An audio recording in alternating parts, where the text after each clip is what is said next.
Hello students, स्वागत है आपका मेरे YouTube channel math plus YT पर। और आज हम बात कर रहे हैं समांतर श्रेणी में nवां पद ज्ञात करने की। हमने इस टॉपिक के बारे में पिछले वीडियो में समझाया और आज हम इसके एग्जाम्पल करेंगे।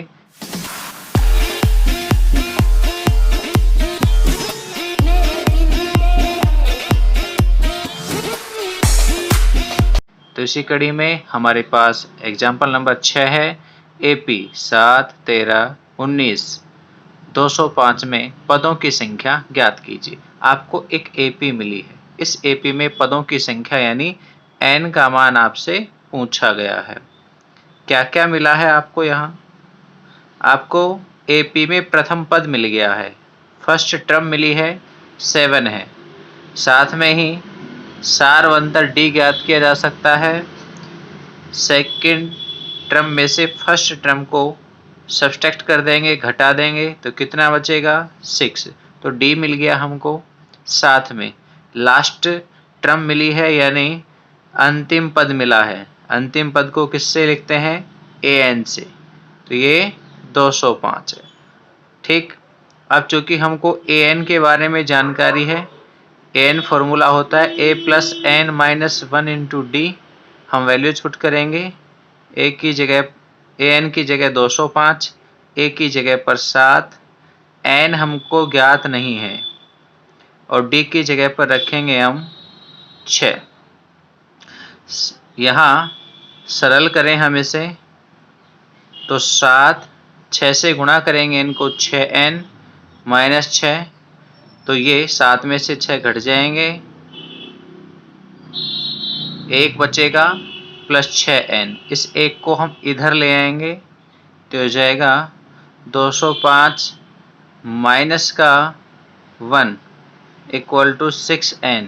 205 में से 1 कम करेंगे 204 इक्वल टू 6N या N इक्वल टू 204 बटे 6 का भाग दे देंगे 204 में तो N की वैल्यू आ जाएगी 6, 3, 18 बचे 2, 24, 6, 4, 24। इसलिए AP में कुल 34 पद होंगे। ठीक है। एग्जाम्पल 7 है हमारे पास। समांतर श्रेणी का तीसरा पद, थर्ड टर्म मिली है 12 है और 50वां पद 106 है, यानी 50 टर्म्स आपके पास है, वो है 106। इसका 29वां पद चाहिए। 29 टर्म्स क्या होगी वो हमें कैलकुलेट करनी है। देखो क्या क्या मिला है। थर्ड टर्म को कैसे लिखते हैं हम? A3 कितनी है? 12। वह 50वीं टर्म या 50वां पद कितना है? 106 है। A3 को क्या कह सकते हैं हम? A3 का मतलब होता है A प्लस 2D। 3 से 1 कम D। 3 से 1 कम कितना होगा? 2D। तो यहाँ से मिल गया A। और इस वाले को सोल्व करें तो A50 को क्या कहेंगे? A plus 49D। और ये कितना है? 106। हम यहाँ से A और D को कैलकुलेट कर सकते हैं। आप एक चीज़ समझिए, समांतर श्रेणी में हमारे पास दो ही चीज़ें हैं, प्रथम पद और सारवंतर। यानी फर्स्ट टर्म पता है, कॉमन डिफरेंस पता है, तो आप AP ज्ञात कर सकते हैं। तो हमें A और D ज्ञात करना है, जिससे कि हमें AP से संबंधित सारी जानकारी मिल जाएगी। तो हम इन दोनों को सोल्व करना चाहेंगे। आप एक में से दूसरे को घटा दीजिए। मैंने एक को नंबर डाला, इसको नंबर 2 डाल दिया। समीकरण 2 में से 1 को घटाने पर क्या मिलेगा? A plus 49D equal to 106। इसमें से first A plus 2D equal to 12 को हम माइनस करेंगे तो इनके चिन्ह बदलेंगे। ठीक है, तो हम घटाएंगे इन्हें। A से A कैंसिल हो जाएगा और यहाँ कितना बचेगा? 47D 47D। 106 में से 12 घटाएंगे हम तो ये बचेगा 94। हमें D चाहिए। तो हम 47 से डिवाइड कर देंगे, 94 में 47 का भाग दे देंगे तो हमें मिलेगा 2। अब D मिल गया हमको, तो आगे समीकरण 1 से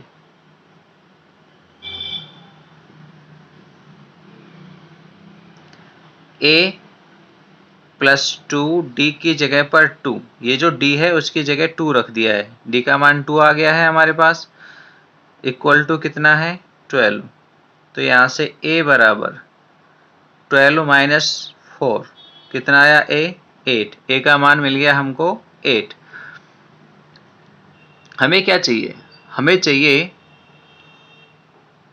A29, A29 पूछा गया है, तो A29 equal to A plus 28D, values put करेंगे हम इसमें।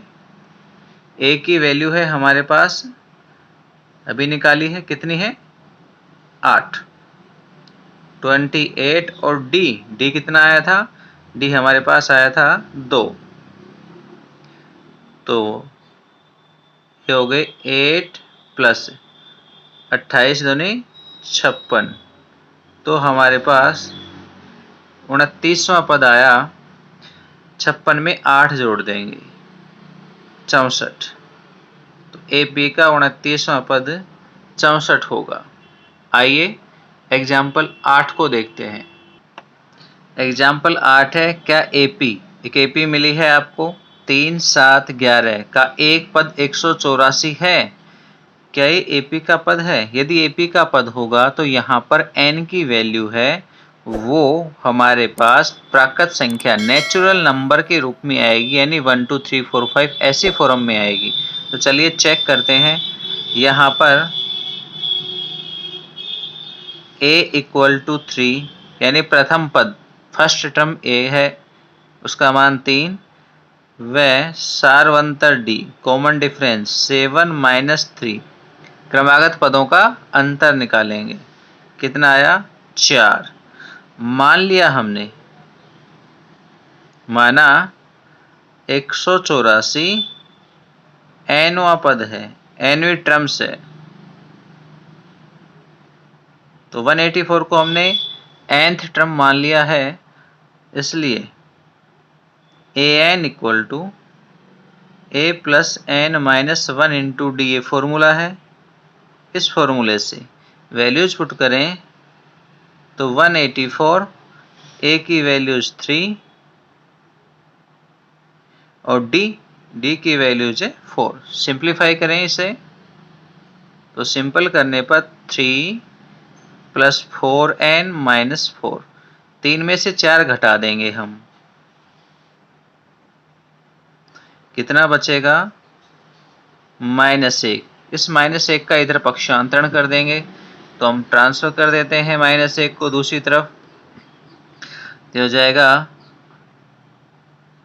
184 माइनस 1 इक्वल टू 4n, तो ये बचेगा 183 इक्वल टू 4n, या n इक्वल टू 183/4। अब देखिए ऊपर है वो एक ओड नंबर है और नीचे इवन नंबर है। ओड नंबर में इवन नंबर का कभी भी भाग नहीं जाता, यानी विषम संख्या में सम संख्या का भाग नहीं जाता।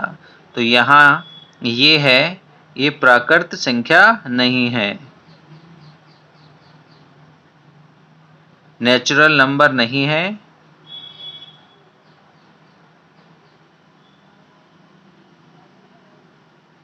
नहीं है, इसका मतलब 184 AP का पद नहीं है।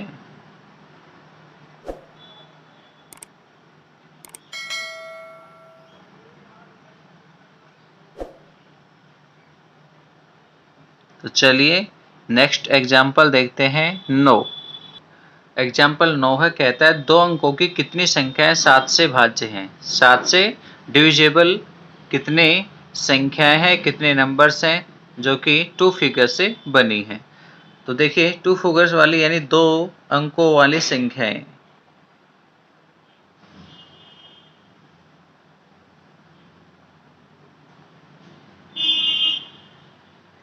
11 से 99 तक होती हैं। होने को तो 10 से ही हो जाती हैं, चलो ये 10 लिख दिया। 10 से 99 तक होती हैं, ठीक है। अब इसमें 7 से भाज्य कौन कौन सी हैं?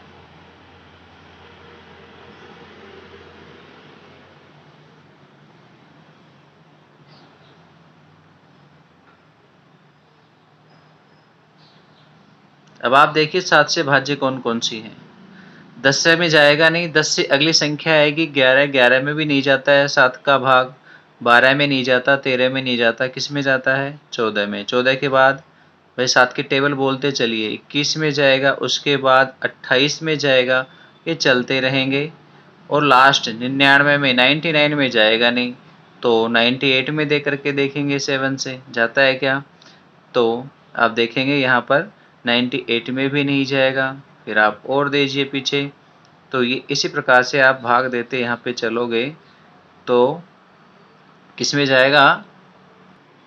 99 में 7 से भाग नहीं जाता है, 7 से डिविजिबल नहीं है, तो 99 से पीछे लौटेंगे।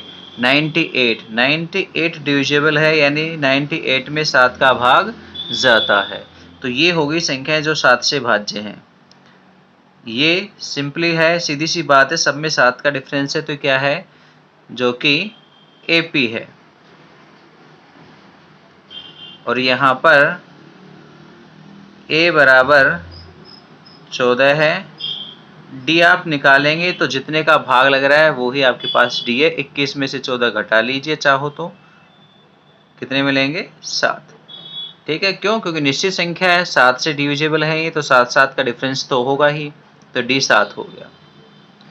माना हमने 98 nवां पद है, AP की nth टर्म है ऐसा मान लिया, इसलिए an equal to A plus n-1 into D से वैल्यूज पुट करेंगे हम यहाँ पे। an की जगह पर 98, A कितना है? 14, n कैलकुलेट करना है, कितने पद हैं इसमें, और D कितना है? 7 है। सोल्व करेंगे हम इसे। 98 equal to 14 plus 7n minus 7, 98 equal to 14 में से 7 कम करेंगे तो 7 प्लस 7n, 7 को इधर ले आएंगे तो 98 माइनस 7 इक्वल टू 7n, तो ये बच गए 91 इक्वल टू 7n।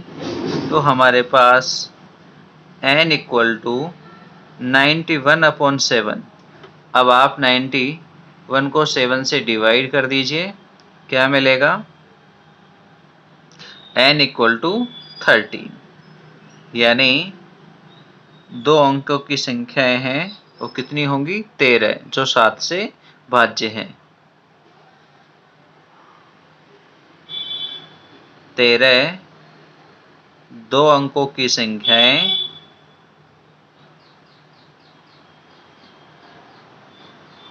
7 से भाज्य हैं।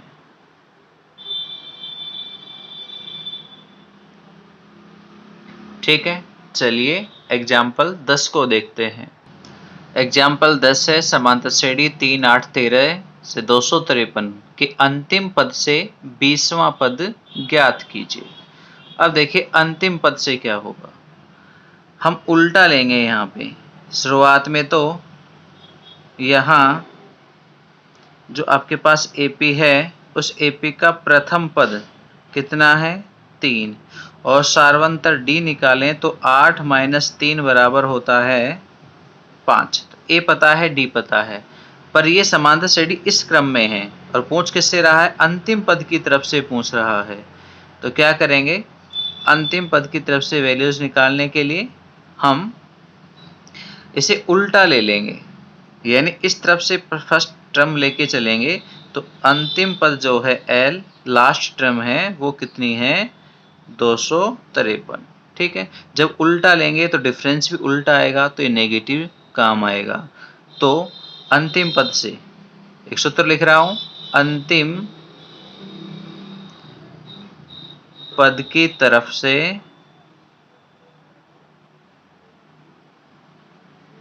m पद ज्ञात करने का सूत्र। आपको इसे याद रखना है। क्या होता है? am, अंतिम तरफ से m पद, ये होता है l minus m-1 into D. ठीक है, वो वही फॉर्मूला है जैसे an था, प्रथम पद था, अब प्रथम पद अंतिम वाला पद बन जाएगा, जिसको हमने l लिखा है। ठीक है, डिफरेंस चेंज होगा, यानी d की बजाय माइनस डी होगा तो चिन्ह बदल के माइनस आ गया। हमने n की बजाय m लिखा है क्योंकि पीछे से, इसलिए नाम बदल दिया, m लिख दिया है। तो अब इस फॉर्मूले में हम वैल्यूज पुट कर लेंगे जो जो हमें ज्ञात है। तो a हमें कौन सा चाहिए? 20वां पद, m बराबर 20, तब A20 इक्वल टू L की वैल्यूज है वो है 253 माइनस M की जगह पर 20 माइनस 1 और D की जगह पर 5, तो हो जाएगा 253 माइनस 19 इंटू 5, 253 माइनस 95। ठीक है, और अब हम इसे घटा देंगे यहाँ, तो 13 में से 5 जाएंगे 8, 14 में से 9 जाएंगे 5 और 1, 158। तो अंतिम पद की तरफ से 20वां पद है वो कितना होगा? 58 होगा। अंतिम पद की ओर से AP का 20वां पद 158 होगा। ठीक है, चलिए एग्जाम्पल 11 को देखते हैं। एग्जाम्पल 11 है, 10 व 250 के बीच में 4 के कितने गुणज हैं? गुणज पूछे या पूछे 4 से कितने विभाज्य संख्या हैं, 4 से कितनी संख्याएं विभाजित होती हैं, तो एक ही बात है, गुणज पूछा जाए या विभाज्य संख्याएं पूछी जाए, दोनों एक ही बात है। तो चेक करिए यहाँ से, 4 से भाज्य या 4 की गुणज संख्याएं, अब जो दे रखी हैं उनके बीच में ही लिखनी है। 10 तो होगी नहीं, 11 नहीं होगी, पहली 4 से भाज्य संख्या होगी 12, तो 4 की टेबल में 12 के बाद 16, 16 के बाद 20, ये चलते रहेंगे। क्या लास्ट 250 में जाता है 4 का भाग?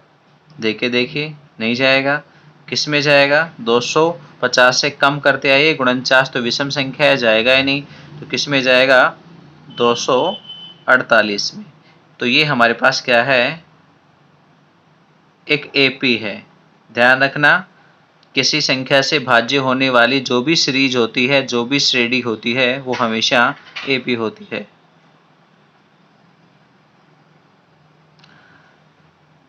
इसका प्रथम पद 12 व सारवंतर D, जितने का हम भाग देंगे वही सारवंतर होगा। वह अंतिम पद जिसको हम AN भी कह सकते हैं, कितना है? 248। इसलिए AN equal to A plus N minus 1 into D से वैल्यूज पुट करेंगे। 248, A की जगह 12, N माइनस 1 और D की जगह पर 4। सिंपल करें इसे थोड़ा सा, तो क्या मिलेगा? 248 equal to 12 plus 4N minus 4। 12 में से 4 हम माइनस कर देंगे, तो 8 प्लस 4N। 248 में से 8 माइनस कर देंगे,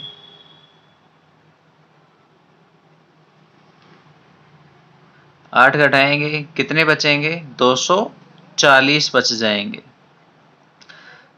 240 बराबर 4N, 4 का भाग दे देंगे, तो N बराबर 240 बटे 4, 4 से 24 और 0, कितने हो गए? 60। इसलिए एपी में या कहें तो 10 से 250 के बीच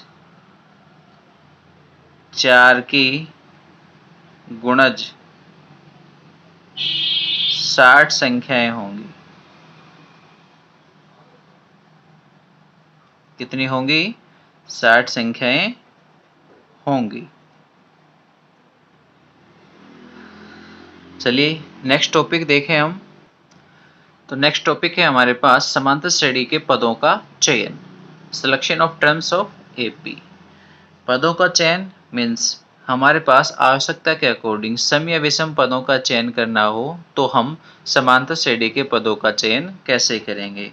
सबसे पहले हम सम पदों का चयन, हमारे पास समांतर श्रेणी में सम पद हों तो चयन कैसे होगा, उनका सिलेक्शन कैसे होगा। तो सम पदों के लिए सबसे पहले मान लीजिए 2 पद हों, किसी एपी में 2 पद हों तो हम उनका चयन किस प्रकार से करेंगे। तो हम उन 2 पदों को a-d और a+d के रूप में चयन करेंगे, यानी इस रूप में मानकर चलेंगे, ये आपको ध्यान रखना है।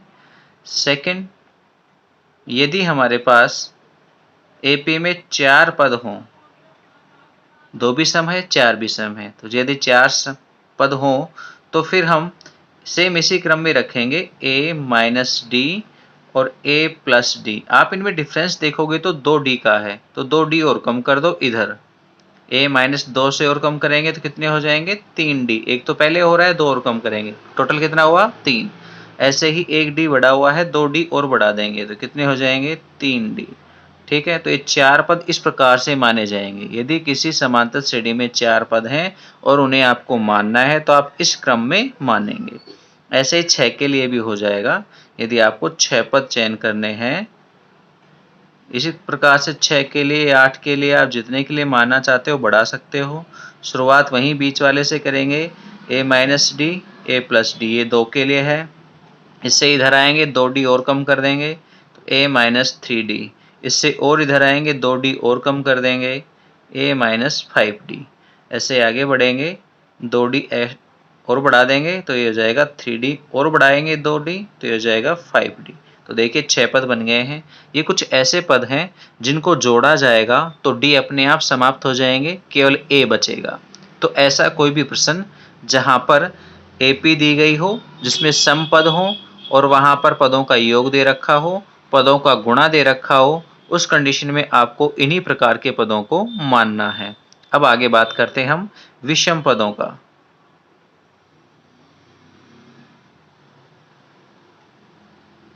विषम पदों का चयन कैसे होगा, यानी ऑड टर्म्स का चयन, सिलेक्शंस ऑफ ऑड टर्म्स। क्या होगा, फर्स्ट में देखिए, यदि हमारे पास पदों की संख्या 3 हो तो हम किस रूप में लेंगे, हम लेंगे मिडिल में a लेंगे, बीचों बीच a, उससे पहले एक कम d और उससे आगे एक अधिक d। देखो यहाँ भी आप तीनों को ऐड करोगे तो d समाप्त हो जाएगा, केवल a बचेगा। तो आपको चयन ऐसा ही करना है कि उनका योग है उसमें केवल a बचे, बाकी कट जाएं। तो ये चयन का महत्वपूर्ण रूल है, आपको इस चीज़ को समझना है। तो भूल भी जाएं कभी तो इसी प्रकार से बनाने की कोशिश करना कि d वहाँ कट जाना चाहिए। 3 के बाद में हम 5 पदों की बात करें, यदि हमारे पास एपी में 5 पद हों तो हम उन्हें किस प्रकार से मानेंगे। तो 5 पदों में भी मिड में बीच में रहेगा a, उसके इधर a-d, इसके इधर a+d, 3 तो हो गए, फिर चौथा इधर, पांचवा इधर बढ़ा देंगे। तो यहाँ पे क्या आएगा, एक और d कम होगा a-2d और इधर एक d बढ़ेगा a+2d। आप इनको भी ऐड करके देखो, यहाँ भी d कट जाएगा और आपके पास a प्राप्त हो जाएगा। तो ऐसे वे सभी प्रश्न जहाँ पर पदों का योग दे रखा हो और पदों का गुणा दे रखा है और पदों की संख्या दी गई है, कितने पद हैं, 2 हैं, 3 हैं, 4 हैं, 5 या 6 हैं, तो उस कंडीशन में आपको पदों को इस प्रकार से मानना है। चलिए कैसे मानना है, एक एग्जाम्पल देखते हैं हम, एग्जाम्पल नंबर 12। एग्जाम्पल 12 है हमारे पास, कह रहा है 3 संख्याएं एपी में है, यदि उनका योग है वो -3 तथा गुणनफल 8 हो तो संख्याएं ज्ञात कीजिए। देखो हमने कहा 3 संख्याएं मिली यानी एपी में 3 पद है, यानी पदों की संख्या विषम है, और उनका योग -3 योग दे रखा है, यानी टोटल एडिशन कितना हुआ -3 है, और उनका गुणनफल मल्टीप्लिकेशन भी मिला है 8 है। हमने कहा जब ऐसा हो, पदों की संख्या मिली हो सम या विषम में और उनका योग और गुणा दे रखा हो, तो अभी ऊपर हमने बताया था उस प्रकार से हम चयन करेंगे। 3 विषम संख्या है तो 3 पद होने की वजह से हम एपी को क्या मानेंगे, माना